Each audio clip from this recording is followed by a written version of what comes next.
सुनो कहानी। इस श्रृंखला के अंतर्गत आप सभी का स्वागत है।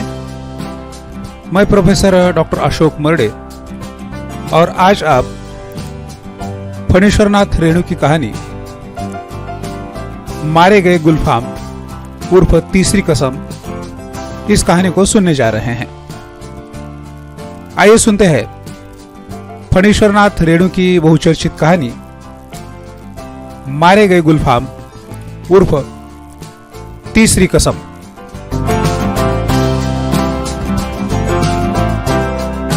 हीरामन गाड़ीवान की पीठ में गुदगुदी लगती है। पिछले 20 साल से गाड़ी हाँकता है हीरामन। बैलगाड़ी सीमा के उस पार मोरंग राज नेपाल से धान और लकड़ी ढो चुका है। कंट्रोल के जमाने में चोर बाजारी का माल इस पार से उस पार पहुंचाया है, लेकिन कभी तो ऐसी गुदगुदी नहीं लगी पीठ में। कंट्रोल का जमाना, हीरामन कभी भूल सकता है उस जमाने को?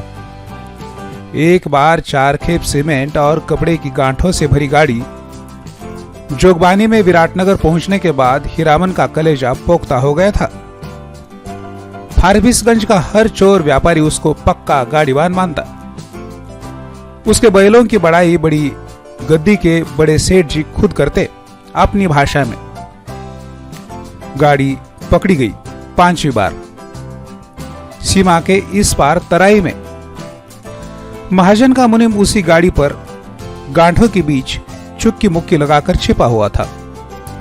दारोगा साहब की 1.5 हाथ लंबी चोरबत्ती की रोशनी कितनी तेज होती है हीरामन जानता है। 1 घंटे के लिए आदमी अंधा हो जाता है। एक छटक भी पड़ जाए आंखों पर, रोशनी के साथ कड़कती हुई आवाज, ए गाड़ी रोको साले, गोली मार देंगे। 20 गाड़ियां एक साथ कचाकच रुक गई। हीरामन ने पहले ही कहा था यह 20 बिछावेगा। दारोगा साहब उसकी गाड़ी में दुबके हुए मुनीम जी पर रोशनी डालकर पिशाची हंसी हंसे, हा हा हा, मुनीम जी ही ए साला गाड़ीवान, मुंह क्या देखता है रे? ए कंबल हटाओ इस बोरे के मुंह पर से।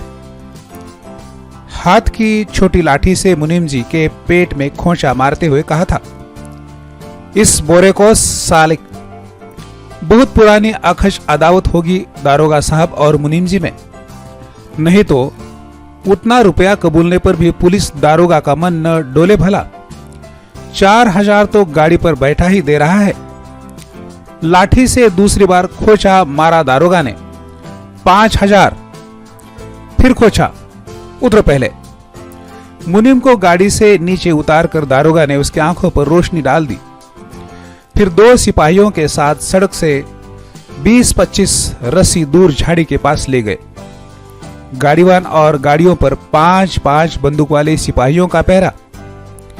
हीरामन समझ गया, इस बार निस्तार नहीं, जेल। हीरामन को जेल का डर नहीं, लेकिन उसके बैल न जाने कितने दिनों तक बिना चारा पानी के सरकारी फाटक में पड़े रहेंगे, भूखे पैसे। फिर नीलाम हो जाएंगे। भैया और भूजी को वह मुंह नहीं दिखा सकेगा कभी। नीलाम की बोली उसके कानों के पास गूंज गई। 1, 2, 3। दारोगा और मुनीम में बात पट नहीं रही थी शायद। हीरामन की गाड़ी के पास तैनात सिपाही ने अपनी भाषा में दूसरे सिपाही से धीमी आवाज में पूछा, का हो, मामला गोल होकी का? फिर खैनी तंबाकू देने के बहाने उस सिपाही के पास चला गया। 1, 2, 3, 3-4 गाड़ियों की आड़ हीरामन ने फैसला कर लिया। उसने धीरे से अपने बैलों के गले की रस्सियां खोल ली। गाड़ी पर बैठे बैठे दोनों को जुड़वा बांध दिया। बैल समझ गए उन्हें क्या करना है। हीरामन उतरा। जूती हुई गाड़ी में बांस की टिकटी लगाकर बैलों के कंधों को बेला किया। दोनों के कानों के पास गुदगुदी लगा दी और मन ही मन बोला, चलो भैयन, जान बचेगी तो ऐसी सी सग्गड़ गाड़ी बहुत मिलेगी। 1 2 3 9 2 11। गाड़ियों की आड़ में सड़क के किनारे दूर तक घनी झाड़ी फैली हुई थी। दम साध कर तीनों प्राणियों ने झाड़ी को पार किया, बेखटक, बेआहट, फिर 1 ले 2 ले दुल की चाल। दोनों बैल सीना तान कर फिर तराई के घने जंगलों में घुस गए। राह सूंघते नदी नाला पार करते हुए भागे पूंछ उठाकर। पीछे पीछे हीरामन। रात भर भागते रहे थे तीनों जन। घर पहुंचकर 2 दिन तक बेसुध पड़ा रहा हीरामन। होश में आते उसने कान पकड़कर कसम खाई थी, अब कभी ऐसी चीजों की लदनी नहीं ला देंगे। चोर बाजारी का माल, तोबा तोबा। पता नहीं मुनीम जी का क्या हुआ, भगवान जाने उसकी सग्गड़ गाड़ी का क्या हुआ। असली इस्पात लोहे की धुरी थी। दोनों पहिए तो नहीं, एक पहिया एकदम नया था। गाड़ी में रंगीन डोरियों के फुंदने बड़े जतन से गूंथे गए थे। 2 कस्में खाई है उसने, एक चोर बाजारी का माल नहीं ला देंगे, दूसरी बांस। अपने हर भाड़ेदार से वह पहले ही पूछ लेता है, चोरी चमारी वाली चीज तो नहीं। और बांस लादने के लिए 50 रुपए भी दे कोई हीरामन की गाड़ी नहीं मिलेगी।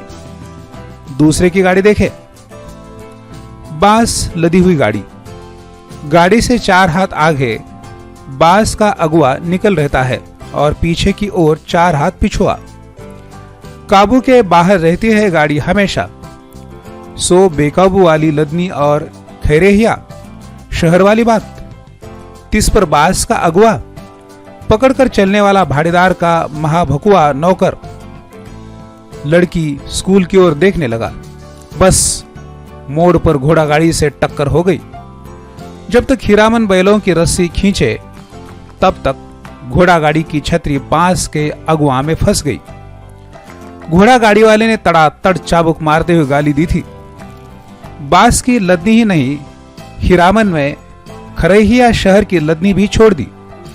और जब फारबिसगंज से मोरंग का भाड़ा ढोना शुरू किया तो गाड़ी ही पार। कई वर्षों तक हीरामन ने बैलों को आधीदारी पर जोता, आधा भाड़ा गाड़ी वाले का और आधा बैल वाले का। हिस गाड़ीवानी करो मुफ्त। आधीदारी की कमाई से बैलों के ही पेट नहीं भरते। पिछले साल ही उसने अपनी गाड़ी बनवाई है। देवी मैया भला करे उस सर्कस कंपनी के बाघ का। पिछले साल मेले में बाघ गाड़ी को ढोने वाले दोनों घोड़े मर गए। चंपानगर से फारबिसगंज मेला आने तक के समय सर्कस कंपनी के मैनेजर ने गाड़ीवान पट्टी में ऐलान करके कहा, 100 रुपया भाड़ा मिलेगा। 1-2 गाड़ीवान राजी हुए, लेकिन उनके बैल बाघ गाड़ी से 10 हाथ दूर ही डर से डिकरने लगे। रस्सी तुड़ाकर भागे। हीरामन ने अपने बैलों की पीठ सहलाते हुए कहा, देखो भैयन, ऐसा मौका फिर हाथ ना आएगा। यही है मौका अपनी गाड़ी बनवाने का, नहीं तो फिर आधेदारी। अरे पिंजरे में बंद बाघ का क्या डर। मोरंग की तराई में दहाड़ते हुए बाघों को देख चुके हो, फिर पीठ पर मैं तो हूं। गाड़ीवानों के दल में तालियां पटपटा उठी थी। एक साथ सभी की लाज रख ली हीरामन के बैलों ने। हुमक कर आगे बढ़ गए और बाघ गाड़ी में जुट गए, एक एक करके। सिर्फ दहने बैल ने जुटने के बाद ढेर सा पेशाब किया। हीरामन ने 2 दिन तक नाक से कपड़े की पट्टी नहीं खोली थी। बड़ी गद्दी के बड़े सेठ जी की तरह नकबंधन लगाए बिना बघाइन गंध बर्दाश्त नहीं कर सकता कोई। बाघ गाड़ी की गाड़ीवानी की है हीरामन ने। कभी ऐसी गुदगुदी नहीं लगी पीठ में। आज रह रहकर उसकी गाड़ी में चंपा का फूल महक उठता है। पीठ में गुदगुदी लगने पर वह अंगोछे से पीठ झाड़ लेता है। हीरामन को लगता है 2 वर्ष से चंपानगर मेले की भगवती मैया उस पर प्रसन्न है। पिछले साल बाघ गाड़ी जुट गई। नगद 100 रुपए भाड़े के अलावा बुताद, चाह बिस्किट और रास्ते भर बंदर भालू और जोकर का तमाशा देखा सो फोकट में। और इस बार यह जनानी सवारी, औरत है या चंपा का फूल, जब से गाड़ी महकती है। कच्ची सड़क के एक छोटे से खड्ड में गाड़ी का दाहिना पहिया बेमौके हिचकोले खा गया। हीरामन की गाड़ी से एक हल्की सी सिस की आवाज आई। हीरामन ने दाहिने बैल को दुआली से पीटते हुए कहा, साला क्या समझता है, बोरी की लदनी है क्या? आहा मत मारो। अनदेखी औरत की आवाज ने हीरामन को अचरज में डाल दिया। बच्चों की बोली जैसी महीन और फेनु गिलासी बोली। मथुरा मोहन नौटंकी कंपनी में लैला बनने वाली हीराबाई का नाम किसने नहीं सुना होगा भला। लेकिन हीरामन की बात निराली है। उसने 7 साल तक लगातार मेलों की लदनी लादी है। कभी नौटंकी थिएटर या बायोस्कोप सिनेमा नहीं देखा। लैला या हीराबाई का नाम भी उसने नहीं सुना कभी। देखने की क्या बात। सो मेला टूटने के 15 दिन पहले आधी रात की बेला में काली ओढ़नी में लिपटी औरत को देखकर उसके मन में खटका अवश्य लगा था। बक्सा ढोने वाले नौकर से गाड़ी भाड़ा में मोल मोलाई करने की कोशिश की तो ओढ़नी वाले ने सिर हिलाकर मना कर दिया। हीरामन ने गाड़ी जोतते हुए नौकर से पूछा, क्यों भैया, कोई चोरी चमारी का माल वाल तो नहीं? हीरामन को फिर अचरज हुआ। बक्सा ढोने वाले आदमी ने हाथ के इशारे से गाड़ी हाँकने को कहा और अंधेरे में गायब हो गया। हीरामन को मेले में तंबाकू बेचने वाली बूढ़ी की काली साड़ी याद आई थी। ऐसे में कोई क्या गाड़ी हाँके? एक तो पीठ में गुदगुदी लग रही है, दूसरे रह रहकर चंपा का फूल खिल जाता है उसकी गाड़ी में। बैलों को डांटो तो इस बिस करने लगती है उसकी सवारी औरत अकेली, तंबाकू बेचने वाली बूढ़ी नहीं। आवाज सुनने के बाद वह बार बार मुड़कर टप्पर में एक नजर डाल देता है, अंगोछे से पीठ झाड़ता है। भगवान जाने क्या लिखा है इस बार उसकी किस्मत में। गाड़ी जब पूरब की ओर मुड़ी, एक टुकड़ा चांदनी उसकी गाड़ी में समा गई। सवारी की नाक पर एक जुगनू जगमगा उठा। हीरामन को सब कुछ रहस्यमय अजगुत लग रहा है। सामने चंपानगर से सिंधिया गांव तक फैला हुआ मैदान, कहीं डाकिन पिशाचिन तो नहीं। हीरामन की सवारी ने करवट ली। चांदनी पूरे मुखड़े पर पड़ी तो हीरामन चीखते चीखते रुक गया। अरे बाप, ये तो परी है। परी की आंखें खुल गई। हीरामन ने सामने सड़क की ओर मुंह कर लिया और बैलों को टिटकारी दी। वह जीभ को तालू से सटाकर टी टी टी टी आवाज निकालता है। हीरामन की जीभ न जाने कब से सूख कर लकड़ी जैसी हो गई थी। भैया, तुम्हारा नाम क्या है? हूबहू फेनु गिलास। हीरामन के रोम रोम बज उठे। मुंह से बोली नहीं निकली। उसके दोनों बैल भी कान खड़े करके इस बोली को परखते हैं। मेरा नाम मेरा है हीरामन। उसकी सवारी मुस्कुराती है। मुस्कुराहट में भी खुशबू है। तब तो मीता कहूंगी, भैया नहीं, मेरा नाम भी हीरा है। इस हीरामन को प्रतीत नहीं, मर्द और औरत के नाम में फर्क होता है। हां जी, मेरा नाम भी हीराबाई है। कहां हीरामन और कहां हीराबाई, बहुत फर्क है। हीरामन ने अपने बैलों को झिड़की दी। कान की चुनिया कर गप सुनने से 30 कोस मंजिल कटेगी क्या? इस बाएं नाटे के पेट में शैतानी भरी है। हीरामन ने बाएं बैल को दुआली की हल्की झड़प दी। मारो मत, धीरे धीरे चलने दो, जल्दी क्या है? हीरामन के सामने सवाल उपस्थित हुआ। वह क्या कहकर गप करे हीराबाई से? तो है कहे या आहा? उसकी भाषा में बड़ों को अह अर्थात आप कहकर संबोधित किया जाता है। कचराही बोली में 2-4 सवाल जवाब चल सकता है। दिल खोल गप तो गांव की बोली में ही की जा सकती है किसी से। आसीन कार्तिक के भोर में छा जाने वाले कुहासे से हीरामन को पुरानी चीड़ है। बहुत बार वह सड़क भूल कर भटक चुका है, किंतु आज के भोर के इस घने कुहासे में भी वह मगन है। नदी के किनारे घन खेतों के फूले हुए धान के पौधों की पौनिया गंध आती है। पर्व पावन के दिन गांव में ऐसी सुगंध फैली रहती है। उसकी गाड़ी में फिर चंपा का फूल खिला। उस फूल में एक परी बैठी है। जय भगवती। हीरामन ने आंख की कनकियों से देखा। उसकी सवारी मीता हीराबाई की आंखें गुजर गुजर उसको हेर रही है। हीरामन के मन में कोई अजानी रागिनी बज उठी। सारी देह सिरसिरा रही है। बोला, बैल को मारते हैं तो आपको बहुत बुरा लगता है? हीराबाई ने परख लिया। सचमुच हीरामन हीरा है।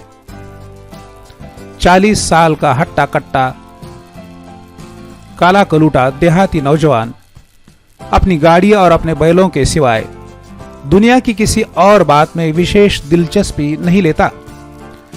घर में बड़ा भाई है, खेती करता है, बाल बच्चे वाला आदमी है।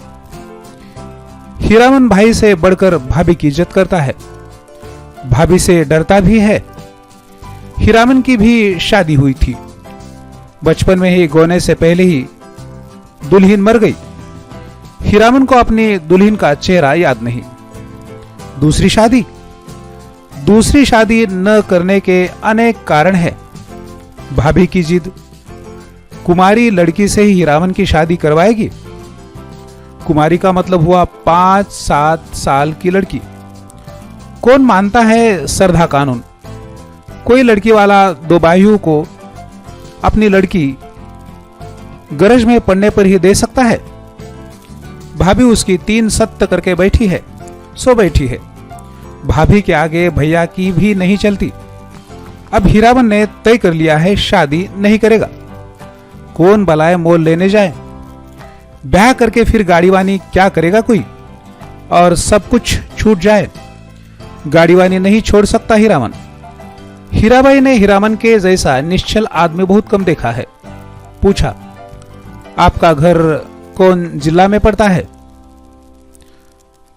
कानपुर नाम सुनते ही उसकी हंसी छूटी तो बैल भड़क उठे। हीरामन हंसते समय सिर नीचा कर लेता है। हंसी बंद होने पर उसने कहा, वह रे कानपुर, तब तो नागपुर भी होगा। और जब हीराबाई ने कहा कि नागपुर भी है तो हंसते हंसते दूरा हो गया। वह रे दुनिया, क्या क्या नाम होता है, कानपुर, नागपुर। हीरामन ने हीराबाई के कान के फूल को गौर से देखा। नाक की नकछवी के नग देखकर सिहर उठा। लोह की बूंद। हीरामन ने हीराबाई का नाम नहीं सुना कभी। नौटंकी कंपनी की औरत को वह बाईजी नहीं समझता है। कंपनी में काम करने वाली औरतों को वह देख चुका है। सर्कस कंपनी की मालकिन अपनी दोनों जवान बेटियों के साथ बाग गाड़ी के पास आती थी। बाघ को चारा पानी देती थी, प्यार भी करती थी खूब। हीरामन के बैलों को भी डबल रोटी बिस्कुट खिलाया था बड़ी बेटी ने। हीरामन होशियार है।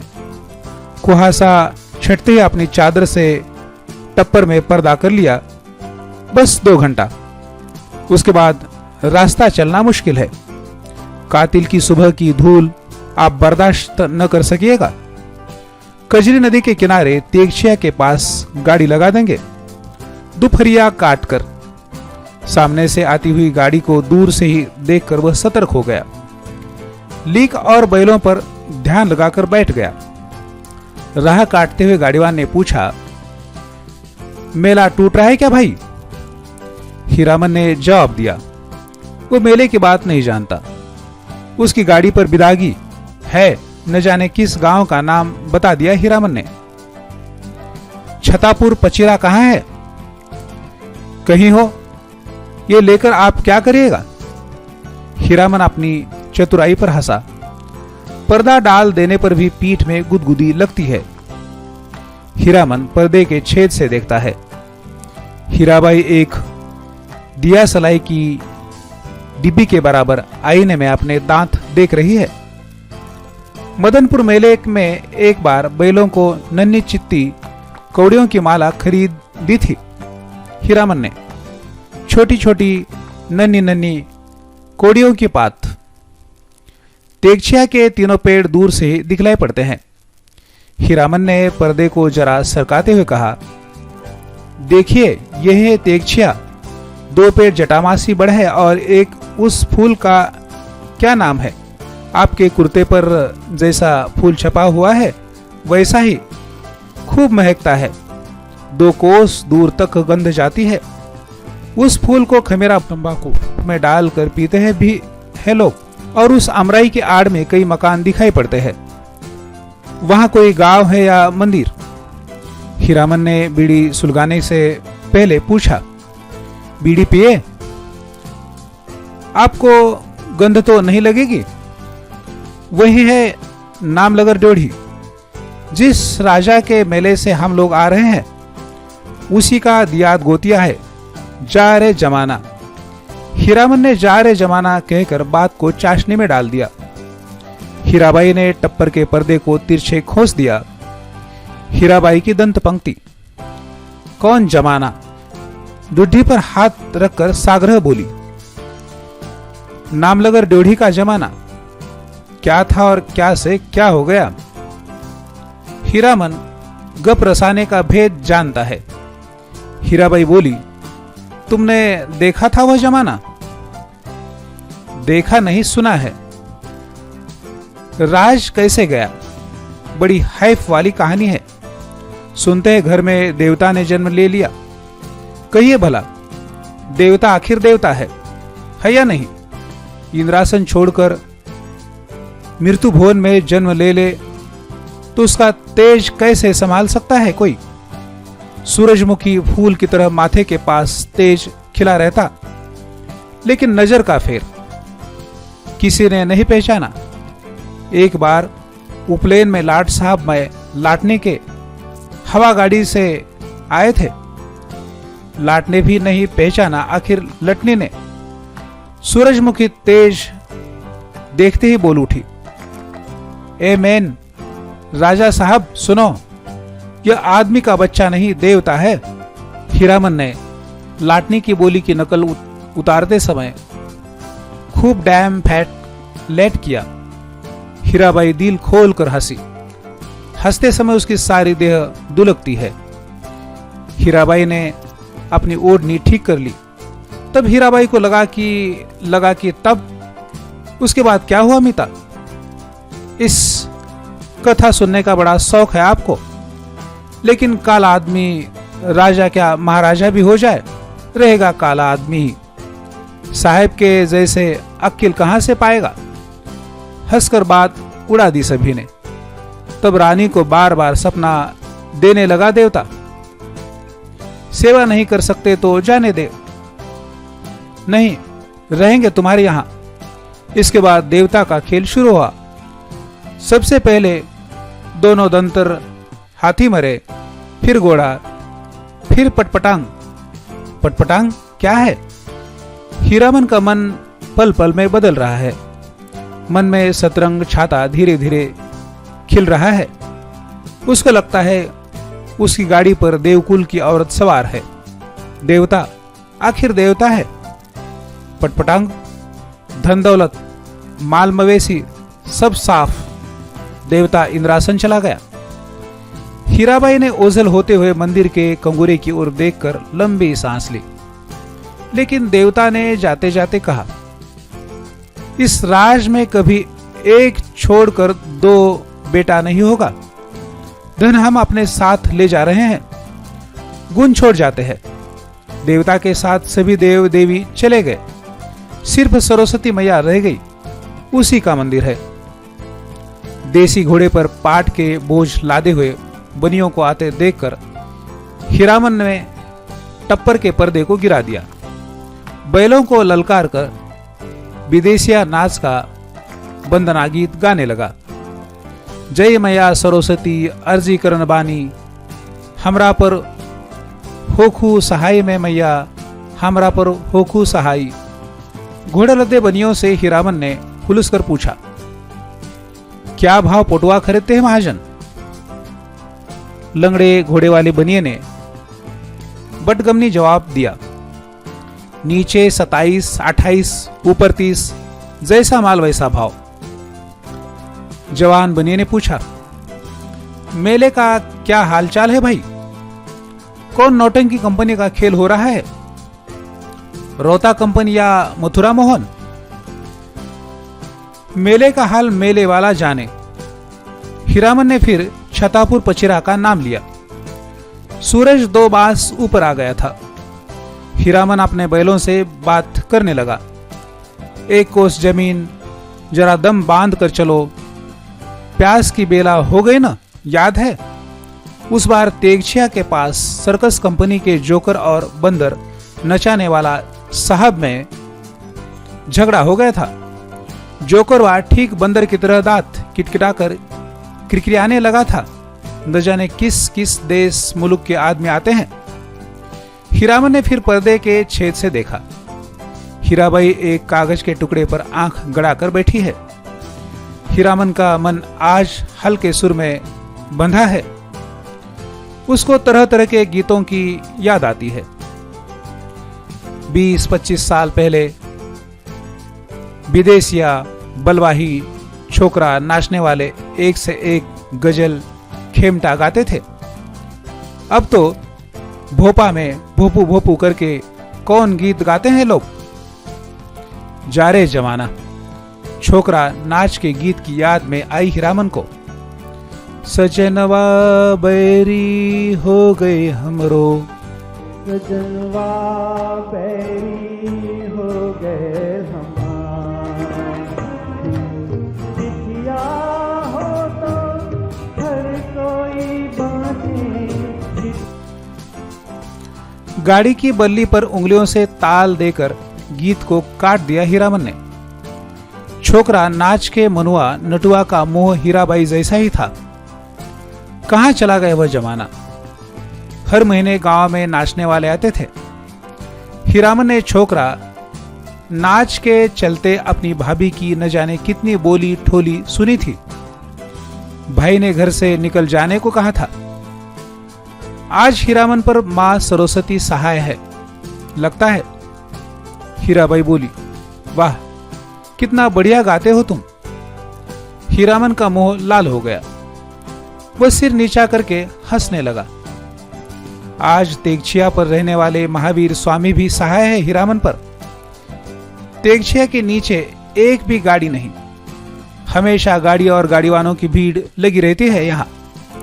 सिर्फ एक साइकिल वाला बैठकर सुस्ता रहा है। महावीर स्वामी को सुमुर कर हीरामन ने गाड़ी रोकी। हीराबाई पर्दा हटाने लगी। हीरामन ने पहली बार आंखों से बात की हीराबाई से। साइकिल वाला इधर ही टकटकी लगाकर देख रहा है। बैलों को खोलने से पहले बांस की टिटकी लगाकर गाड़ी को टिका दिया। फिर साइकिल वाले की ओर बार बार घूरते हुए पूछा, कहां जाना है? मेला? कहां से आना हो रहे हैं? बिशनपुर से? बस इतनी दूर में थसथसा कर थक गए। जा रे जवानी। साइकिल वाला दुबला पतला नौजवान मिनमिना कर कुछ बोला और बीड़ी सुलगाकर उठ खड़ा हुआ। हीरामन दुनिया भर की निगाह से बचा कर रखना चाहता है हीराबाई को। उसने चारों ओर नजर दौड़ाकर देख लिया। कहीं कोई गाड़ी या घोड़ा नहीं। कजरी नदी की दुबली पतली धारा तेगछिया के पास आकर पूरब की ओर मुड़ गई। हीराबाई पानी में बैठी हुई भैंसों और उसकी पीठ पर बैठे हुए बगुलों को देख रही। हीरामन बोला, जाइए घाट पर मुंह हाथ धोआइए। हीराबाई गाड़ी से नीचे उतरी। हीरामन का कलेजा धड़क उठा। नहीं नहीं, पांव सीधे है, टेढ़े नहीं। लेकिन तलुआ इतना लाल क्यों है? हीराबाई घाट की ओर चली गई। गांव की बहु बेटियों की तरह सिर नीचा कर धीरे धीरे। कौन कहेगा कि कंपनी की औरत है? औरत नहीं, लड़की, शायद कुमारी ही है। हीरामन टिटकी पर टिकी गाड़ी पर बैठ गया। उसने टप्पर में झांक कर देखा। एक बार इधर उधर देखकर हीराबाई के तकिए पर हाथ रख दिया। फिर तकिए पर केहुए डालकर झुक गया, झुकता गया। खुशबू उसकी देह में समा गई। तकिए के गिलाफ पर कड़े फूलों को उंगलियों से छूकर उसने सूंघा। हाय रे हाय, इतनी सुगंध! हीरामन को लगा एक साथ 5 चिलम गांजा फूंक कर वह उठा है। हीराबाई के छोटे आईने में उसने अपना मुंह देखा। आंखें उसकी इतनी लाल क्यों है? हीराबाई लौट कर आई तो उसने हंसकर कहा, अब आप गाड़ी का पहरा दीजिए, मैं आता हूं तुरंत। हीरामन ने अपना सफरी झोली से सहेजी हुई गंजी निकाली, गमछा झाड़कर कंधे पर लिया और हाथ में बाल्टी लटकाकर चला। उसके बैलों ने बारी बारी से हुक हुक करके कुछ कहा। हीरामन ने जाते जाते उलट कर कहा, हाँ हाँ, प्यास सभी को लगे है, लौट कर आता हूं तो घास दूंगा, बदमाशी मत करो। बैलों ने कान हिलाए। नहा धोकर कब लौटा हीरामन? हीराबाई को नहीं मालूम। कजरी की धारा को देखते देखते उसकी आंखों में रात की उचटी हुई नींद लौट आई थी। हीरामन पास के गांव से जलपान के लिए दही, चूड़ा, चीनी ले आया। उठिए, नींद तोड़िए, 2 मुट्ठी जलपान कर लीजिए। हीराबाई आंख खोलकर अचरज में पड़ गई। एक हाथ में मिट्टी के नए बर्तन में दही, केले के पत्ते, दूसरे हाथ में बाल्टी भर पानी, आंखों में आत्मीयतापूर्ण अनुरोध। इतनी चीजें कहां से ले आए? इस गांव का दही नामी है, चाह तो फारबिसगंज जाकर ही पाइएगा। हीरामन की देह की गुदगुदी मिट गई।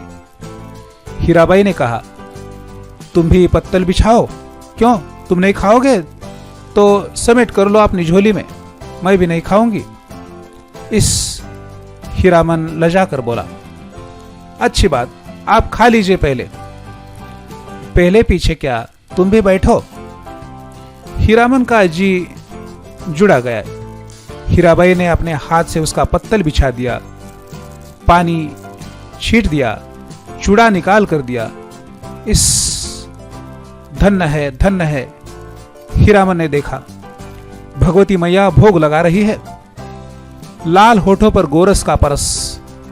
पहाड़ी तोते को दूध भात खाते देखा है। दिन ढल गया। टप्पर में सोई हीराबाई और जमीन पर दरी बिछाकर सोए हीरामन की नींद एक ही साथ खुली। मेले की ओर जाने वाली गाड़ियां तेगछिया के पास रुकी है। बच्चे कचर पचर कर रहे हैं। हीरामन हड़बड़ाकर उठा। टप्पर के अंदर झांक कर इशारे से कहा, दिन ढल गया। गाड़ी में बैलों को जोतते समय उसने गाड़ीवानों के सवालों का कोई जवाब नहीं दिया। गाड़ी हाँकते हुए बोला, सीपुर बाजार के अस्पताल की डॉक्टरनी है, रोगी देखने जा रही है, पास ही कुड़मागाम। हीराबाई छतापुर पचेरा का नाम भूल गई। गाड़ी जब कुछ दूर आगे बढ़ आई तो उसने हंसकर पूछा, पतापुर छपीरा? हंसते हंसते पेट के बल पड़ जाए हीरामन के। पत्तापुर छपीरा, हाँ हाँ, वे लोग छत्तापुर पचेरा के ही गाड़ीवान थे, उनसे कैसे कहता। ही। हीराबाई मुस्कुराती हुई गांव की ओर देखने लगी। सड़क तेगछिया गांव के बीच से निकलती है। गांव के बच्चों ने पर्दे वाली गाड़ी देखी और तालियां बजा बजा कर रटी हुई पंक्तियां दोहराने लगे। लाली लाली डोलियों में, लाली रे दुल्हनिया, पान खाए। हीरामन हंसा। दुल्हनिया, लाली लाली डोलिया। हीरामन हंसा। दुल्हनिया, लाली लाली डोलिया। दुल्हनिया पान खाती है, दूल्हा की पगड़ी में मुंह पोंछती है। ओ दुल्हनिया, तेगछिया गांव के बच्चों को याद रखना, लौटते बेर गुड़ का लड्डू देती आइयो। लाख बरिस तेरा हुल्हा जिए। कितने दिनों का हौसला पूरा हुआ है हीरामन का। ऐसे कितने सपने देखे उसने। वह अपनी दुल्हन को लेकर गांव लौट रहा है। हर गांव के बच्चे तालियां बजाकर गा रहे हैं। हर आंगन से झांक कर देख रही औरतें। मर्द लोग पूछते हैं, कहां की गाड़ी है, कहां जाएगी। उसकी दुल्हन डोली का पर्दा थोड़ा सरका कर देखती है। और भी कितने सपने। गांव से बाहर निकलकर उसने कनखियों से टप्पर के अंदर देखा। हीराबाई कुछ सोच रही है। हीरामन भी किसी सोच में पड़ गया। थोड़ी देर के बाद वह गुनगुनाने लगा, सजन रे झूठ मत बोलो खुदा के पास।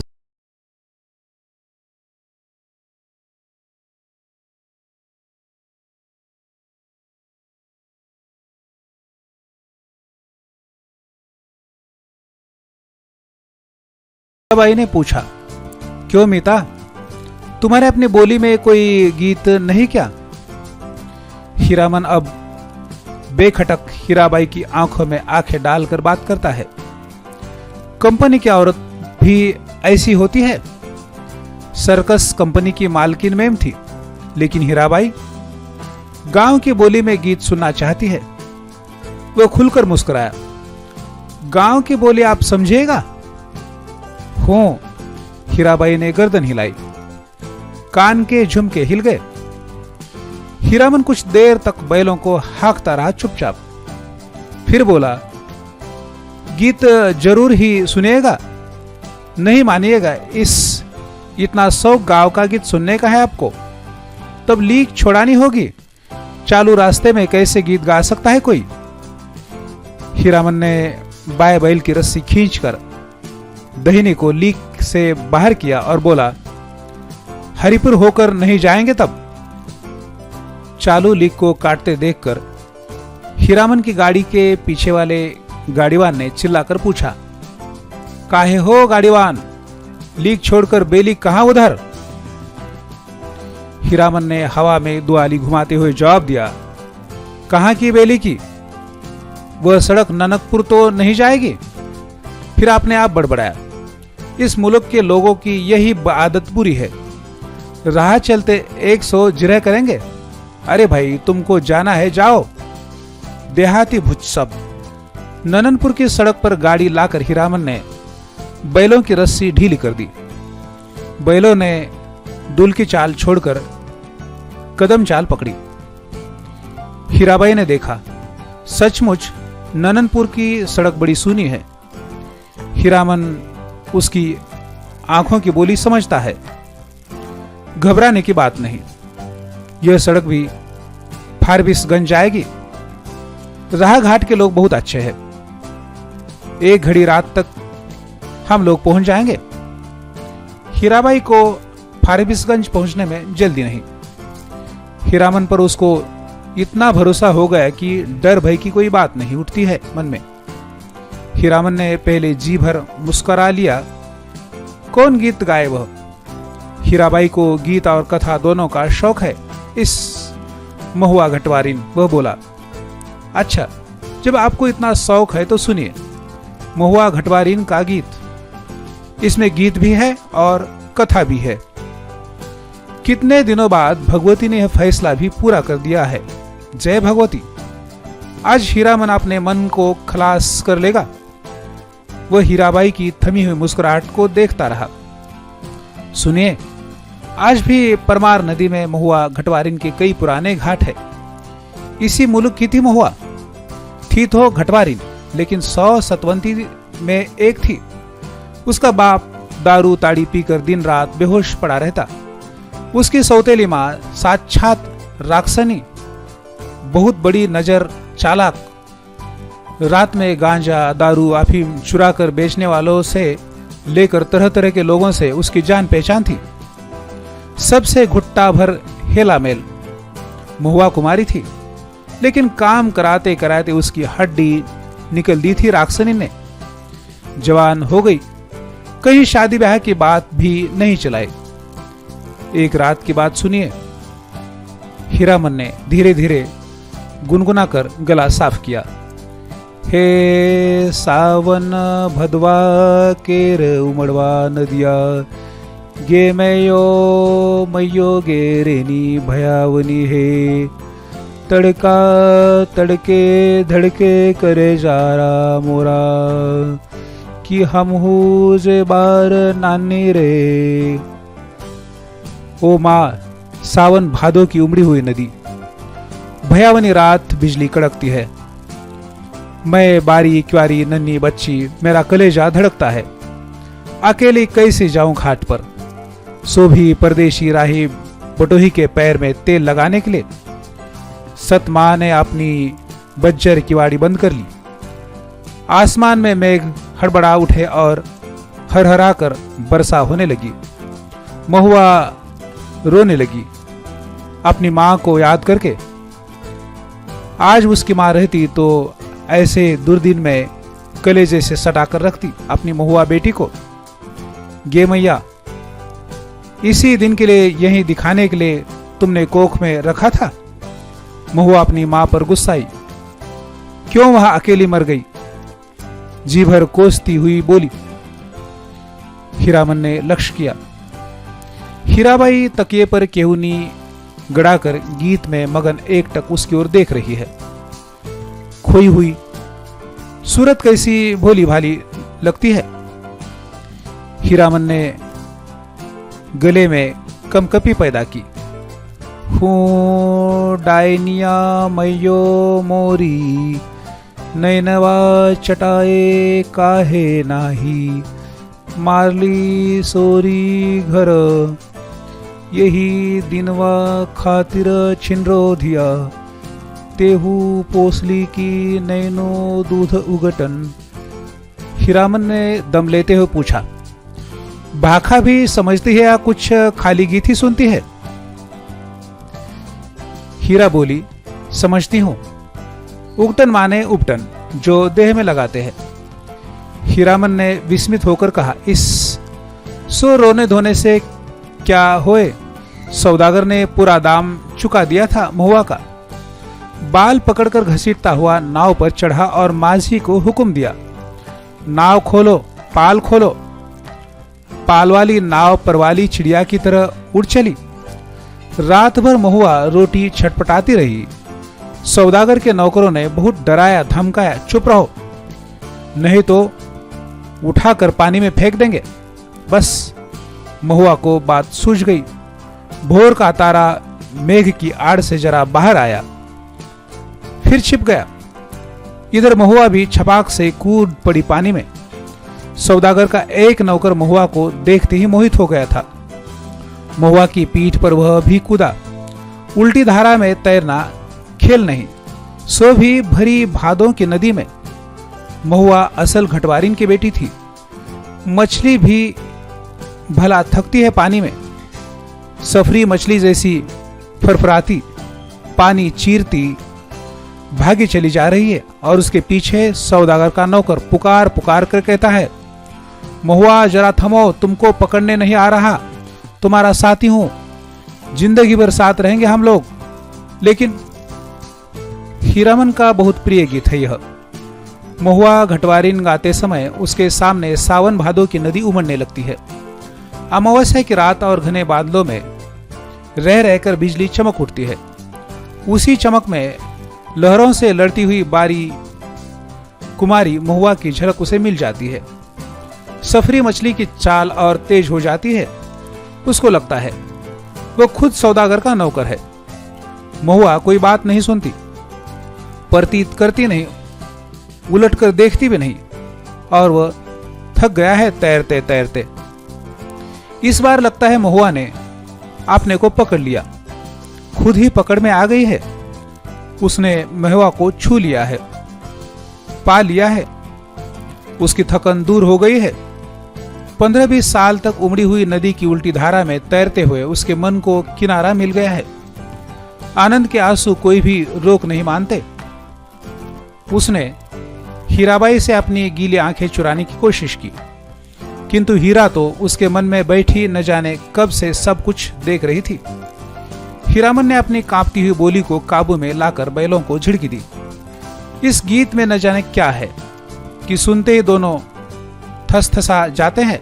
लगता है 100 मन बोझ लाद दिया किसी ने। हीराबाई लंबी सांस लेती है। हीरामन के अंग अंग में उमंग समा जाती है। तुम तो उस्ताद हो मीता। इस आसीन कातिल का सूरज 2 बास दिन रहते ही कुंभला जाता है। सूरज डूबने से पहले ही नननपुर पहुंचना है। हीरामन अपने बैलों को समझा रहा है। कदम खोल कर कलेजा बांध कर चलो। ए छी बड़के भयन ले ले ए। ननकपुर तक वह अपने बैलों को ललकारता रहा। हर ललकार से पहले वह अपने बैलों की बीती हुई बातों की याद दिलाता। याद नहीं, चौधरी की बेटी की बारात में कितनी गाड़ियां थी, सबको कैसे मात किया था। हाँ, वह कदम निकालो, ले ले। ननकपुर से फारबिसगंज 3 कोस, 2 घंटे और। ननकपुर के हाट पर आजकल चाय भी बिकने लगी है। हीरामन अपने लोटे में चाय भर ले आया है। कंपनी की औरत जानता है, वह सारा दिन घड़ी घड़ी भर में चाय पीती रहती है। चाय है या जान? हीरा हंसते हंसते लोटपोट हो रही है। अरे तुमको किसने कह दिया कि क्वारे आदमी को चाय नहीं पीनी चाहिए? हीरामन लजा गया। क्या बोले वह? लाज की बात। लेकिन वह भोग चुका है एक बार। सर्कस कंपनी की मैम के हाथ की चाय पीकर उसने देख लिया है। बड़ी गर्म तासीर। पीजिए गुरुजी। हीरा हंसी। इस ननकपुर हाट पर ही दियाबाती जल चुकी थी। हीरामन ने अपना सफरी लालटेन जलाकर पिछुआ में लटका दिया। आजकल शहर से 5 कोस दूर के गांव वाले भी अपने को शहरू समझने लगते हैं। बिना रोशनी की गाड़ी को पकड़कर चालान कर देते हैं। 12 बखेड़ा। आप मुझे गुरुजी मत कहिए, तुम मेरे उस्ताद हो। हमारे शास्त्र में लिखा हुआ है, एक अक्षर सिखाने वाला भी गुरु और एक राग सिखाने वाला भी उस्ताद। इस शास्त्र पुराण भी जानते हैं। मैंने क्या सिखाया? मैं क्या? हीरा हंसकर गुनगुना ले लगी। ए सावना भादवा के रे। हीरामन अचरज के मारे गूंगा हो गया। इस इतना तेज जाहन, हूबहू महुआ घटवारिन। गाड़ी सीताधार की एक सूखी धारा की उतराई में गड़गड़ाकर नीचे की ओर उतरी। हीराबाई ने हीरामन का कंधा धर लिया एक हाथ से। बहुत देर तक हीरामन के कंधे पर उसकी उंगलियां पड़ी रही। हीरामन ने नजर फिराकर कंधों पर केंद्रित करने की कोशिश की कई बार। गाड़ी चढ़ाई पर पहुंची तो हीरा की ढीली उंगलियां फिर तन गई। सामने फारबिसगंज शहर की रोशनी झिलमिला रही है। शहर से कुछ दूर हटकर मेले की रोशनी, टप्पर में लटके लालटेन की रोशनी में छाया नाचती है आसपास। डबडबाई आंखों से हर रोशनी सूरजमुखी फूल की तरह दिखाई पड़ती है। फारबिसगंज तो हीरामन का घर द्वार है। न जाने कितनी बार वह फारबिसगंज आया है। लादी किसी औरत के साथ। हाँ, एक बार उसकी भाभी जिस साल आई थी गौने में, उसी तरह तिरपाल से गाड़ी को चारों ओर से घेर कर बासा बनाया गया था। हीरामन अपनी गाड़ी को तिरपाल से घेर रहा है। गाड़ीवान पट्टी में। सुबह होते ही रोहता कंपनी के मैनेजर से बात करके भर्ती हो जाएगी हीराबाई। परसों मेला खुल रहा है। इस बार मेले में पाल छट्टी खूब जमी है। बस एक रात आज रात भर हीरामन की गाड़ी में ही रहेगी वह। हीरामन की गाड़ी में नहीं, घर में। कहाँ की गाड़ी है? कौन हीरामन? किस मेले से? किस चीज की लदनी है? गांव समाज के गाड़ीवान एक दूसरे को खोजकर आसपास गाड़ी लगाकर बासा डालते हैं।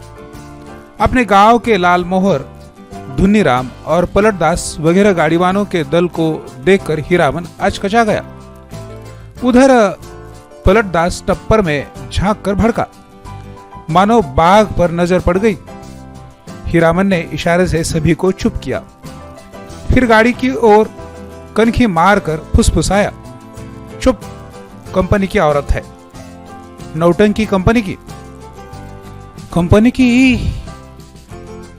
एक नहीं, अब 4 हीरामन। चारों ने अचरज से एक दूसरे को देखा। कंपनी नाम में कितना असर है? हीरामन ने लक्ष्य किया। तीनों एक साथ सटक दम हो गए। लालमोहर ने जरा दूर हटकर बतियाने की इच्छा प्रकट की। इशारे से ही हीरामन ने टप्पर की ओर मुंह करके कहा, होटल तो नहीं खुला होगा कोई? हलवाई के यहां से पक्की ले आवे। हीरामन, जरा इधर सुनो, मैं कुछ नहीं खाऊंगी अभी। लो, तुम खाओ। क्या है? पैसा? इस पैसे देकर हीरामन ने कभी फारबिसगंज में कच्ची पक्की नहीं खाई। उसके गांव के जितने गाड़ीवान है, किस दिन के लिए? वह छू नहीं सकता पैसा। उसने हीराबाई से कहा, बेकार मेला बाजार में हुज्जत मत कीजिए, पैसा रखिए। मौका पाकर लालमोहर भी टप्पर के करीब आ गया।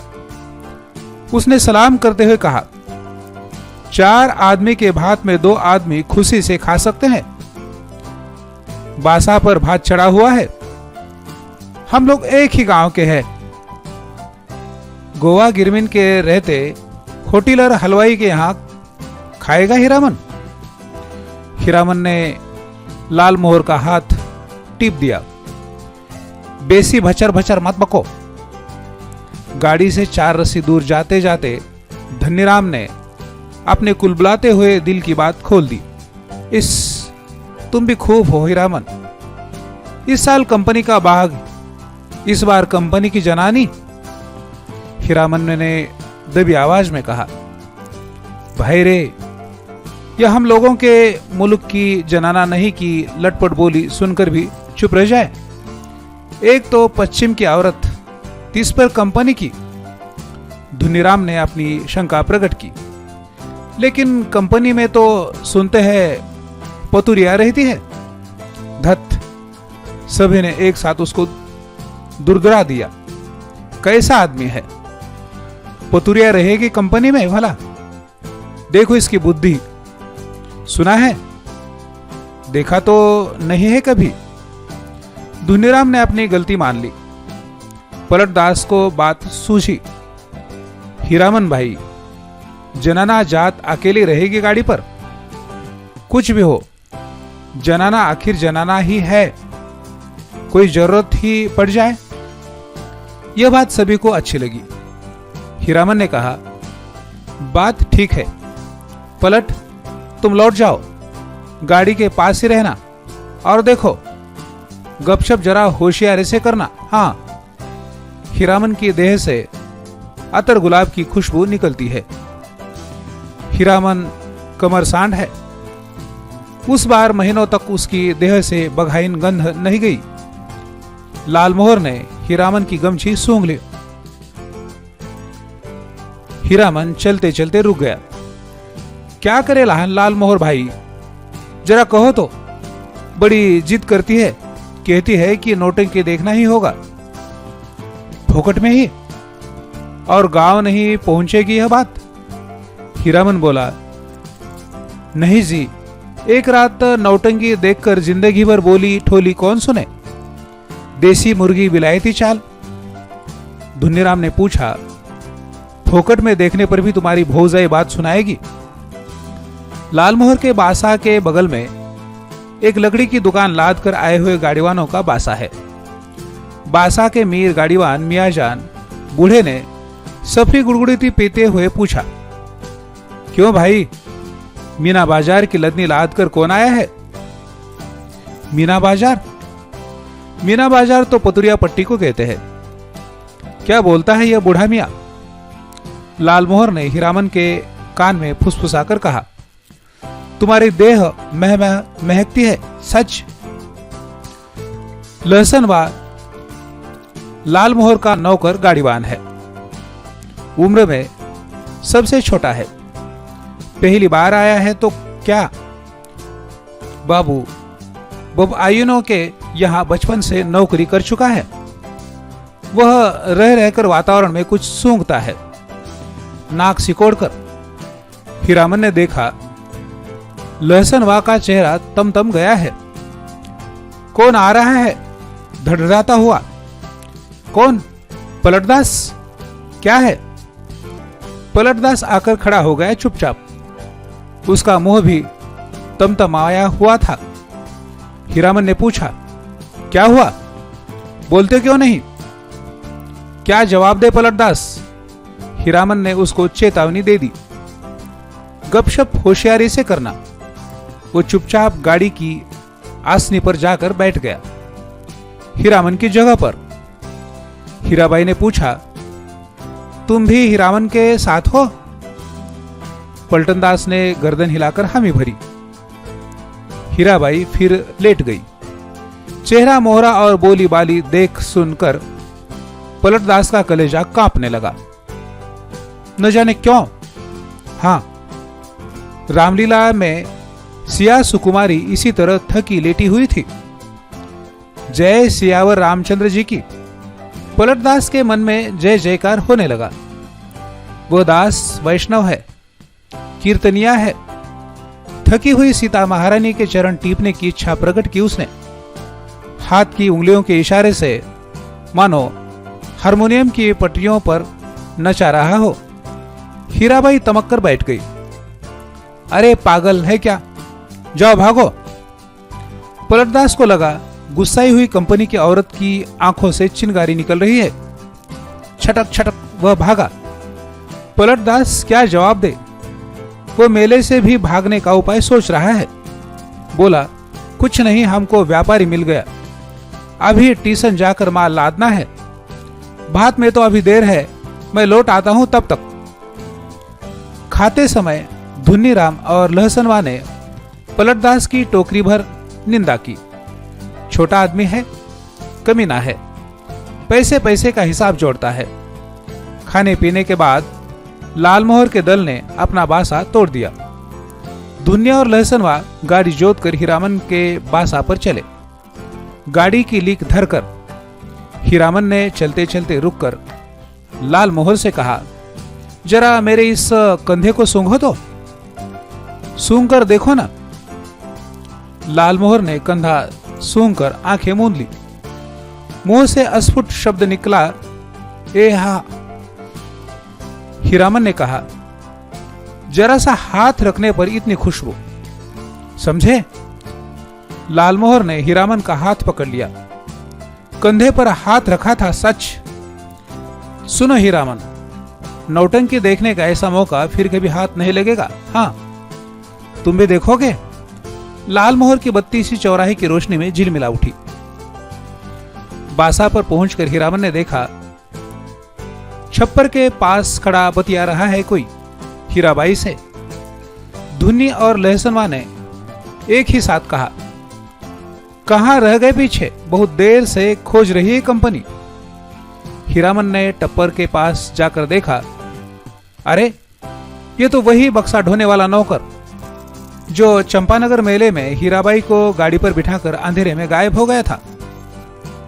आ गए हीरामन, अच्छी बात, इधर आओ। यह लो अपना भाड़ा और यह लो अपनी दक्षिणा, 25, 25, 50। हीरामन को लगा किसी ने आसमान से धकेल कर धरती पर गिरा दिया। किसी ने क्यों? इस बक्सा ढोले वाले आदमी ने। कहां से आ गया? उसकी जीभ पर आई हुई बात जीप पर ही रह गई। इस दक्षिणा, वह चुपचाप खड़ा रहा। हीराबाई बोली, लो पकड़ो और सुनो, कल सुबह रोहता कंपनी में आकर मुझसे भेंट करना, पास बनवा दूंगी। बोलते क्यों नहीं? लालमोहर ने कहा, इलाम बख्शिश दे रही है मालकिन, ले लो हीरामन। हीरामन ने कटकर लालमोहर की ओर देखा।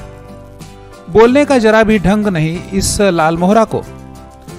धुनीराम की स्वागतोक्ति सभी ने सुनी, हीराबाई ने भी। गाड़ी बैल छोड़कर नौटंकी कैसे देख सकता है कोई गाड़ीवान मेले में? हीरामन ने रुपया लेते हुए कहा, क्या बोलेंगे? उसने हंसने की चेष्टा की। कंपनी की औरत कंपनी में जा रही है। हीरामन का क्या? बक्सा ढोने वाला रास्ता दिखाता हुआ आगे बढ़ा। इधर से। हीराबाई जाते जाते रुक गई। हीरामन के बैलों को संबोधित करके बोली, अच्छा मैं चली भैयन। बैलों ने भैया शब्द पर कान हिलाए। भाइयों, आज रात दिरोता कंपनी के स्टेज पर गुलबदन देखिए। गुलबदन, आपको यह जानकर खुशी होगी कि मथुरा मोहन कंपनी की मशहूर एक्ट्रेस मिस हीरा देवी, जिसके एक एक अदा पर हजार जान फिदा है, इस बार हमारी कंपनी में आ गई है। याद रखिए, आज की रात मिस हीरा देवी गुलबदन। नौटिंकी वाले के इस ऐलान से मेले की हर पट्टी में सरगर्मी फैल रही है। हीराबाई, मिस हीरा देवी, लैला, गुलबदन फिल्म एक्ट्रेस को मात करती है। तेरी बाकी अदा पर मैं खुद हूं फिदा। तेरी चाहत को दिलबर बया क्या करूं। यही ख्वाहिश है कि तू मुझको देखा करे और दिलोजान मैं तुमको देखा करूं। किर कटर धम धड़म, हर आदमी का दिल नगाड़ा हो गया है। लालमोहर दौड़ता हांफता बासा पर आया। ए हीरामन, यहां क्या बैठे हो? चलकर देखो, जय जयकार हो रहा है। मैं बाजा गाजा छाफी फारहम के साथ हीराबाई की जय जय कर रहा हूं। हीरामन हड़बड़ाकर उठा। लहसनवा ने कहा, धन्नी काका, तुम बासा पर रहो, मैं भी देखा हूं। दुनिया की बात कौन सुनता है? तीनों जन नौटंकी कंपनी की एलानिया पार्टी के पीछे पीछे चलने लगे। हर नुक्कड़ पर रुककर बाजा बंद करके ऐलान किया जाना है। ऐलान के हर शब्द पर हीरामन पुलक उठता है। हीराबाई का नाम के साथ अदा फिदा वगैरह सुनकर उसने लालमोहर की पीठ थपथपा दी। धन्य है या नहीं? लालमोहर ने कहा, अब बोलो, अब भी नौटंकी नहीं देखोगे? सुबह से ही धन्नीराम और लालमोहर समझा रहे थे, समझाकर हार चुके थे। कंपनी में जाकर भेंट कराओ। जाते जाते पुरसिस कर गई है। लेकिन हीरामन की बस एक बात, धत, कौन भेंट करने जाए? कंपनी की औरत कंपनी में गई, अब उसे क्या लेना देना? चिन्हेगी भी नहीं। वह मन ही मन रूठा हुआ था। ऐलान सुनने के बाद उसने लालमोहर से कहा, जरूर देखना चाहिए। क्यों लालमोहर? दोनों आपस में सलाह करके रोहता कंपनी की ओर चले। खेमे के पास पहुंचकर हीरामन ने लालमोहर को इशारा किया। पूछताछ करने का भार लालमोहर के सिर। लालमोहर कछरी बोलना जानता है। लालमोहर ने एक काले कोटवाले से कहा। काले कोटवाले ने नाक भों चढ़ाकर कहा, क्या है, इधर क्यों? लालमोहर की कछरी बोली गड़बड़ा गई। तेवर देखकर बोला, गुलगुल, नहीं, बुलबुल, नहीं। हीरामन ने झट से संभाल दिया। हीरा देवी किधर रहती है, बता सकते हैं? उस आदमी की आंखें हठात लाल हो गई। सामने खड़े नेपाली सिपाही को पुकार कर कहा, इन लोगों को क्यों आने दिया इधर? हीरामन, वही फेनु गिलासी आवाज किधर से आई। खेमे के पर्दे को हटाकर हीराबाई ने बुलाया, यहां आ जाओ अंदर। देखो बहादुर, इसको पहचान लो, यह मेरा हीरामन है, समझे। नेपाली दरबान हीरामन की ओर देखकर जरा मुस्कुराया और चला गया। काले कोट वाले से जाकर कहा, हीराबाई का आदमी है, नहीं रोकने बोला। लाल मोहर पान ले आया, नेपाली दरबान के लिए, खाया जाए। इस एक नहीं 5 पास, चारों अटनिया। बोली कि जब तक मेले में हो रोज रात में आकर देखना, सबका ख्याल रखती है। बोली कि तुम्हारे और साथी है, सभी के लिए पास ले जाओ। कंपनी की औरतों की बात निराली होती है या नहीं। लाल मोहर ने लाल कागज के टुकड़ों को छूकर देखा। पास, वाह रे हीरामन भाई, लेकिन 5 पास लेकर क्या होगा। पलटदास तो फिर पलट कर आया ही नहीं है अभी तक। हीरामन ने कहा, जाने दो अभागे को, तकदीर में लिखा नहीं। हां, पहले गुरु कसम खानी होगी सभी को कि गांव घर में यह बात एक पंछी भी न जान पाए। लाल मोहर ने उत्तेजित होकर कहा, कौन साला बोलेगा गांव में जाकर। पलटा ने अगर बदतमीजी की तो दूसरी बार से फिर साथ नहीं लाऊंगा। हीरामन ने अपनी थैली आज हीराबाई के जिम्मे रख दी है। मेले का क्या ठिकाना, किस्म किस्म के पाकिट काट लोग हर साल आते हैं, अपने साथी संगियों का भी क्या भरोसा। हीराबाई मान गई।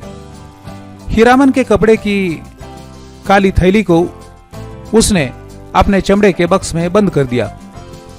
बक्से के ऊपर भी कपड़े का खौल और अंदर भी झमझम रेशमी अस्तर। मन का मान अभिमान दूर हो गया। लालमोहर और धुनीराम ने मिलकर हीरामन की बुद्धि की तारीफ की, उसके भाग्य को सराहा, बार बार उसके भाई और भाभी की निंदा की दबी जबानी से। हीरामन के जैसा हीरा भाई मिला है, इसीलिए कोई दूसरा भाई होता तो। लहसनवा का मुंह लटका हुआ है। ऐलान सुनते सुनते न जाने कहां चला गया कि घड़ी भर सांझ होने के बाद लौटा है। लालमोहर ने एक मालकिना झिड़की दी है, गाली के साथ, सोहदा कहीं का। धुनीराम ने चूल्हे पर खिचड़ी चढ़ाते हुए कहा, पहले यह फैसला कर लो कि गाड़ी के पास कौन रहेगा। रहेगा कौन, यह लहसनवा कहां जाएगा। लहसनवा रो पड़ा, ए मालिक हाथ जोड़ते हैं, इक्को झलक, बस एक झलक। हीरामन ने उदारता पूर्वक कहा, अच्छा अच्छा, एक झलक क्यों, 1 घंटा देखना, मैं आ जाऊंगा। नौटंकी शुरू होने के 2 घंटे पहले ही नगाड़ा बजना शुरू हो जाता है और नगाड़ा शुरू होते ही लोग पतिंगों की तरह टूटने लगते हैं। टिकट घर के पास भीड़ देखकर हीरामन को बड़ी हंसी आई। लालमोहर, उधर देख, कैसी धुक्कम धुक्की कर रहे हैं लोग। हीरामन भाई, कौन पलटदास, कहां की लदनी लादा है। लालमोहर ने पराये गांव के आदमी की तरह पूछा। पलटदास ने हाथ मलते हुए माफी मांगी। कसूरबार है, जो सजा दो तुम लोग, सब मंजूर है, लेकिन सच्ची बात कहे कि सिया सुकुमारी। हीरामन के मन का पूरी नगाड़े के ताल पर विकसित हो चुका है। बोला, देखो पलटा, यह मत समझना कि गांव घर की जनाना है। देखो, तुम्हारे लिए भी पास दिया है, पास ले लो अपना, तमाशा देखो।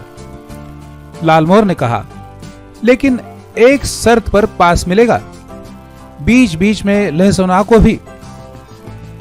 पलटदास को कुछ बताने की जरूरत नहीं, वह लहसनवा से बातचीत कर आया है अभी। लालमोहर ने दूसरी शर्त सामने रखी, गांव में अगर यह बात मालूम हुई किसी तरह।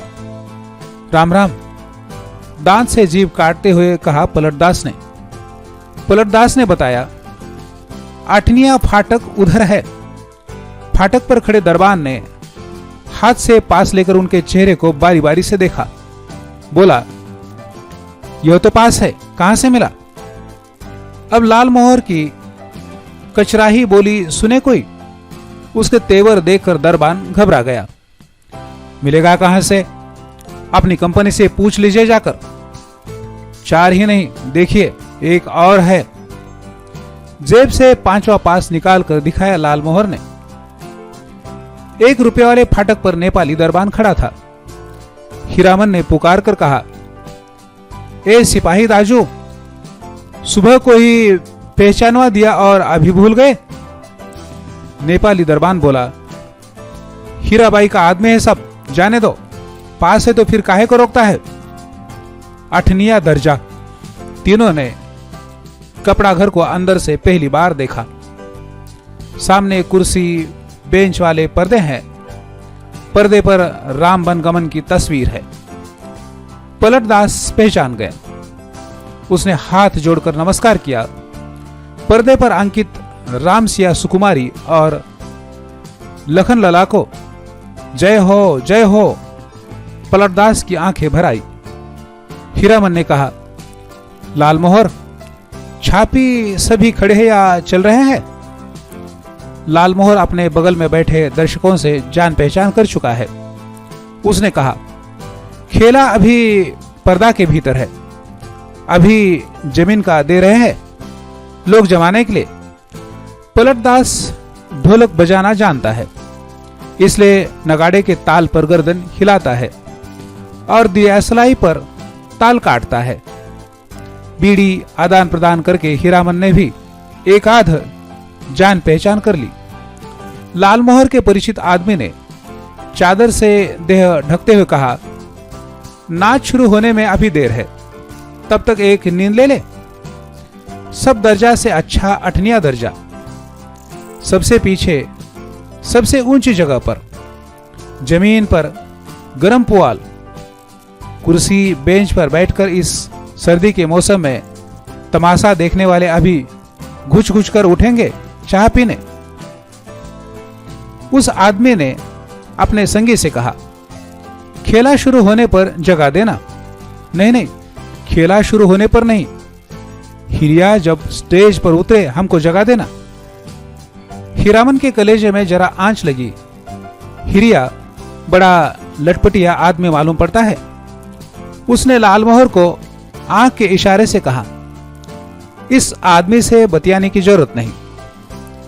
घन घन घन धड़म पर्दा उठ गया। ए हीराबाई शुरू में ही उतर गई स्टेज पर। कपड़ घर खचम खच भर गया है।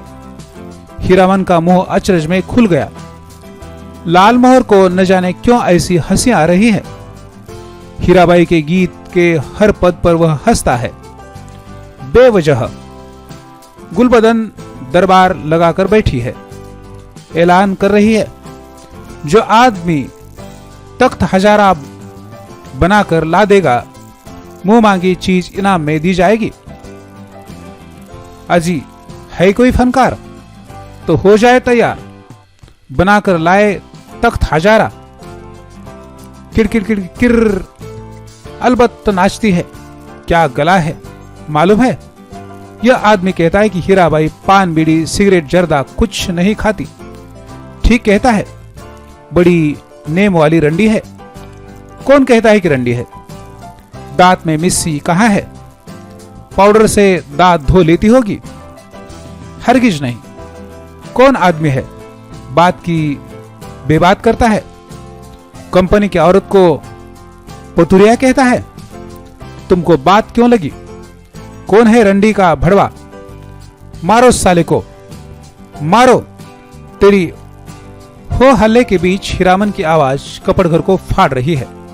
आओ, एक एक की गर्दन उतार देंगे। लाल मोहर दुलाली से पटापट पीटता जा रहा है सामने के लोगों को। पलटदास एक आदमी की छाती पर सवार है। साला सिया सुकुमारी को गाली देता है, सो भी मुसलमान होकर। धुन्नीराम शुरू से ही चुप था। मारपीट शुरू होते ही वह कपड़घर से निकलकर बाहर भागा। काले कोट वाले नौटंकी के मैनेजर नेपाली सिपाही के साथ दौड़ाए। दारोगा साहब ने हंटर से पीट पाट शुरू की। हंटर खाकर लाल मोहर तिल मिला उठा, कचराही बोली में भाषण देने लगा। दारोगा साहब, मारते हैं मारिए, कोई हर्ज नहीं, लेकिन यह पास देख लीजिए, एक पास पॉकेट में भी है, देख सकते हैं हुजूर। टिकट नहीं, पास। तब हम लोगों के सामने कंपनी की औरत को कोई बुरी बात करे तो कैसे छोड़ देंगे? कंपनी के मैनेजर की समझ में आ गई सारी बात।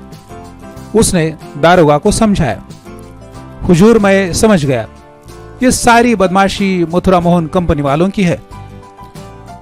तमाशे में झगड़ा खड़ा करके कंपनी को बदनाम नहीं हुजूर, इन लोगों को छोड़ दीजिए। हीराबाई के आदमी है, बेचारी की जान खतरे में है। हुजूर से कहा था ना। हीराबाई का नाम सुनते ही दारोगा ने तीनों को छोड़ दिया, लेकिन तीनों की दुआली छीन ली गई। मैनेजर ने तीनों को 1 रुपए वाले दर्जे में कुर्सी पर बिठाया। आप लोग यहां बैठिए, पान भिजवा देता हूं। कपड़घर शांत हुआ और हीराबाई स्टेज पर लौट आई। नगाड़ा फिर घनघना उठा।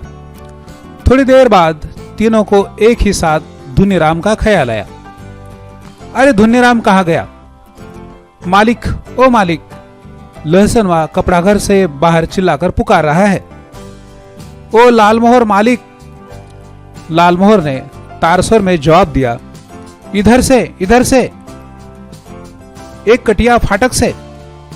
सभी दर्शकों ने लालमोहर की ओर मुड़कर देखा। लहसनवा को नेपाली सिपाही लालमोहर के पास ले आया। लालमोहर ने जेब से पास निकालकर दिखा दिया। लहसनवा ने आते ही पूछा, मालिक, कौन आदमी क्या बोल रहा था? बोले तो जरा, चेहरा दिखला दीजिए, उसकी एक झलक। लोगों ने लहसनवा की चौड़ी और सपाट छाती देखी। जाड़े के मौसम में भी खाली देह, चेले चाटी के साथ ये लोग। लालमोहर ने लहसनवा को शांत किया। तीनों चारों से मत पूछे कोई, नौटंकी में क्या देखा, किस्सा कैसे याद रहे। हीरामन को लगता था हीराबाई शुरू से ही उसी की ओर टकटकी लगाकर देख रही है, गा रही है, नाच रही है। लालमोहर को लगता था हीराबाई उसी की ओर देखती है। वह समझ गई है, हीरामन से भी ज्यादा पावर वाला आदमी है लालमोहर। पलटदास किस्सा समझता है, किस्सा, और क्या होगा? जमीन की ही बात। वही राम, वही सीता, वही लखनलाल और वही रावण।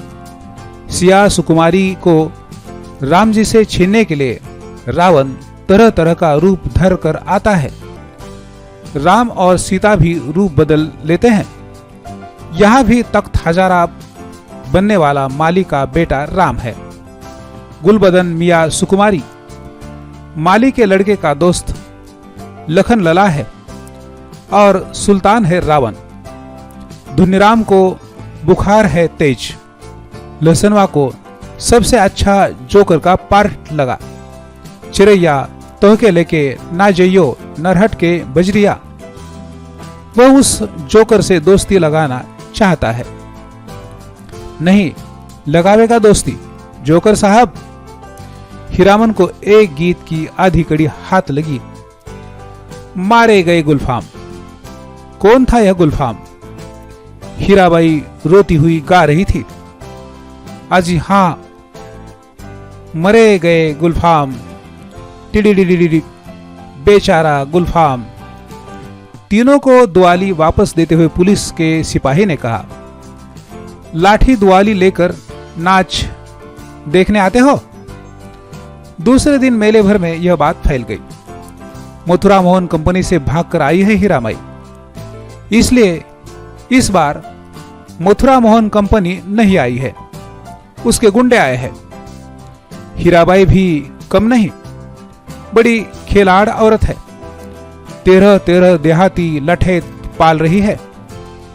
वाह मेरी जान भी कहे तो कोई मजाल है।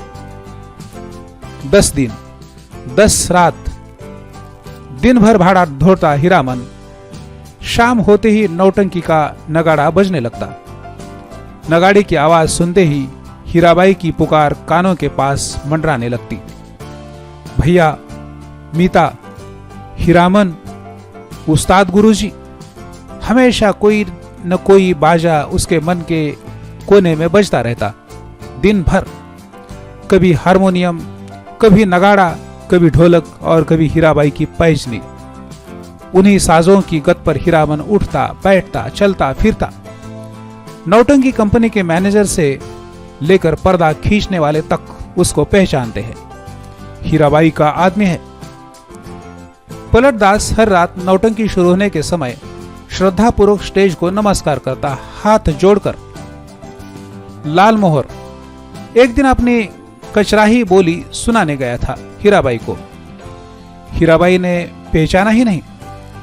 तब से उसका दिल छोटा हो गया है। उसका नौकर लहसनवा उसके हाथ से निकल गया है। नौटंकी कंपनी में भर्ती हो गया है। जोकर से उसकी दोस्ती हो गई। दिन भर पानी भरता है, कपड़े धोता है। कहता है, गांव में क्या है जो जाएंगे। गुलमोहर उदास रहता है। धुनीराम घर चला गया बीमार होकर। हीरामन आज सुबह से 3 बार लदनी लाद कर स्टेशन आ चुका है। आज न जाने क्यों उसको अपनी भौजाई की याद आ रही है। धुनीराम ने कुछ कह तो नहीं दिया है बुखार की झोंक में। यही कितना अटर पटर बक रहा था। गुलबदन, तख्त हजारा, लहसनवा मौज में है। दिन भर हीराबाई को देखता होगा। कल कह रहा था, हीरामन मालिक, तुम्हारे अकबाज से खूब मौज में हुई। हीराबाई की साड़ी धोने के बाद कठोते का पानी अत्तर गुलाब हो जाता है। उसमें अपनी गमछी डुबाकर छोड़ देता हूं। लो, सूंघोगे? हर रात किसी न किसी के मुंह से सुनता है वह। हीराबाई रंडी है। कितने लोगों से लड़े वह। बिना देखे ही लोग कैसे कोई बात बोलते हैं। राजा को भी लोग पीठ पीछे गाली देते हैं। आज वह हीराबाई से मिलकर कहेगा, नौटंकी कंपनी में रहने से बहुत बदनाम करते हैं लोग। सर्कस कंपनी में क्यों नहीं काम करती, सबके सामने नाचती है। हीरामन का कलेजा दप दप जलता रहता है उस समय। सर्कस कंपनी में बाघ को उसके पास जाने की हिम्मत कौन करेगा। सुरक्षित रहेगी हीराबाई। किधर की गाड़ी आ रही है। हीरामन, ए हीरामन भाई। लालमोहर की बोली सुनकर हीरामन ने गर्दन मोड़कर देखा। क्या लाद कर लाया है लालमोहर? तुमको ढूंढ रही है हीराबाई। स्टेशन पर जा रही है। एक ही सांस में सुना गया। लालमोहर की गाड़ी पर ही आई है मेले से। जा रही है कहां? हीराबाई रेलगाड़ी से जा रही है। हीरामन ने गाड़ी खोल दी। माल गुदाम के चौकीदार से कहा, भैया जरा गाड़ी बैल देखते रहिए, आ रहे हैं। उस्ताद, जनाना मुसाफिर खाने के फाटक के पास हीराबाई ओढ़ने से मुंह हाथ ढक कर खड़ी थी। थैली बढ़ाती हुई बोली, लो, हे भगवान, भेंट हो गई। चलो, मैं तो उम्मीद खो चुकी थी। तुमसे अब भेंट नहीं हो सकेगी। मैं जा रही हूं गुरुजी। बक्सा ढोने वाले आदमी आज कोट पतलून पहनकर बाबू साहब बन गया है। मालिकों की तरह कुलियों को हुक्म दे रहा है। जनाना दर्जा में चढ़ाना। अच्छा। हीरामन हाथ में थैली लेकर चुपचाप खड़ा रहा। कुर्ते के अंदर से थैली निकाल कर दी है हीराबाई ने। चिड़िया की देह की तरह गर्म है थैली। गाड़ी आ रही है। बक्सा ढोने वाले ने मुंह बनाते हुए हीराबाई की ओर देखा। उसके चेहरे का भाव स्पष्ट है। इतना ज्यादा क्या है? हीराबाई चंचल हो गई, बोली, हीरामन, इधर आओ अंदर। मैं फिर लौटकर जा रही हूं मथुरा मोहन कंपनी में। अपने देश की कंपनी है। वनेली मेला आओगे ना? हीराबाई ने हीरामन के कंधे पर हाथ रखा, इस बार दाहिने कंधे पर। फिर अपनी थैली से रुपया निकालते हुए बोली, एक गरम चादर खरीद लेना। हीरामन की बोली फूटी। इतनी देर के बाद इस हरदम रुपया पैसा, रखिए रुपया, क्या करेंगे चादर? हीराबाई का हाथ रुक गया। उसने हीरामन के चेहरे को गौर से देखा, फिर बोली, तुम्हारा जी बहुत छोटा हो गया है। क्यों मीता? महुआ घटवारिन को सौदागर ने खरीद जो लिया है गुरुजी। गला भराया हीराबाई का। बक्सा ढोने वाले ने बाहर से आवाज दी, गाड़ी आ गई। हीरामन कमरे से बाहर निकल आया। बक्सा ढोने वाले ने नौटंकी में जोकर जैसा मुंह बनाकर कहा, प्लेटफार्म से बाहर भागो, बिना टिकट के पकड़ोगे तो 3 महीने की हवा। हीरामन चुपचाप फाटक से बाहर जाकर खड़ा हो गया। स्टेशन की बात, रेलवे का राज, नहीं तो इस बक्सा ढोने वाले का मुंह सीधा कर देता हीरामन। हीराबाई ठीक सामने वाली कोठरी में चढ़ी। इतना टान गाड़ी में बैठकर भी हीरामन की ओर देख रही है, टुकुर टुकुर। लालमोहर को देखकर जी जल उठता है। हमेशा पीछे पीछे हरदम हिस्सादारी सूझती है। गाड़ी ने सीटी दी। हीरामन को लगा उसके अंदर से कोई आवाज निकलकर सीटी के साथ ऊपर की ओर चली गई। कूस। गाड़ी हिली। हीरामन ने अपने दाहिने पैर के अंगूठे को बाएं पैर की एड़ी से कुचल दिया। कलेजे की धड़कन ठीक हो गई। हीराबाई हाथ की बैंगनी साफी से चेहरा पोंछती है। साफी हिलाकर इशारा करती है, अब जाओ। आखिरी डिब्बा गुजरा। प्लेटफॉर्म खाली, सब खाली। खोखले, मालगाड़ी के डिब्बे, दुनिया ही खाली हो गई मानो। हीरामन अपनी गाड़ी के पास लौट आया। हीरामन ने लालमोहर से पूछा, तुम कब तक लौट रहे हो गांव? लालमोहर बोला, अभी गांव जाकर क्या करेंगे, यहां तो भाड़ा कमाने का मौका है। हीराबाई चली गई। मेला अब टूटेगा। अच्छी बात, कोई समाद देना है घर। लालमोहर ने हीरामन को समझाने की कोशिश की, लेकिन हीरामन ने अपनी गाड़ी गांव की ओर जाने वाली सड़क की ओर मोड़ दी। अब मेले में क्या धरा है, खोखला मेला। रेलवे लाइन की बगल से बैलगाड़ी की कच्ची सड़क गई है दूर तक। हीरामन कभी रेल पर नहीं चढ़ा है। उसके मन में फिर पुरानी लालसा झांकी, रेलगाड़ी पर सवार होकर गीत गाते हुए जगन्नाथ धाम जाने की लालसा। उलटकर अपने खाली टप्पर की ओर देखने की हिम्मत नहीं होती है। पीठ में आज भी गुदगुदी लगती है। आज भी रह रहकर चंपा का फूल खिल उठता है उसकी गाड़ी में। एक गीत की टूटी कड़ी पर नगाड़े का ताल कट जाता है बार बार। उसने उलट कर देखा, बोरे भी नहीं, बांस भी नहीं, बाघ भी नहीं, परी, देवी, मीता, हीरा देवी, महुआ, घटवारिन, कोई नहीं। मरे हुए मुहूर्तों की गूंगी आवाजें मुखर होना चाहती है। हीरामन के होठ हिल रहे हैं। शायद वह तीसरी कसम खा रहा है। कंपनी की औरत की लदनी। हीरामन ने हठात अपने दोनों बैलों को झिड़की दी। दुआली से मारते हुए बोला, रेलवे लाइन की ओर उलट पुलट कर क्या देखते हो? दोनों बैलों ने कदम खोलकर चाल पकड़ी। हीरामन गुनगुनाने लगा, अजी हाँ, मारे गए गुलफाम।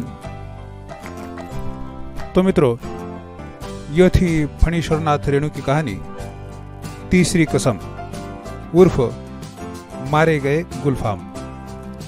निश्चित रूप से आपको यह कहानी पसंद आई होगी। आप इसी तरह की कहानियां सुनना चाहते हैं तो इस चैनल को लाइक, शेयर और सब्सक्राइब करना न भूलें।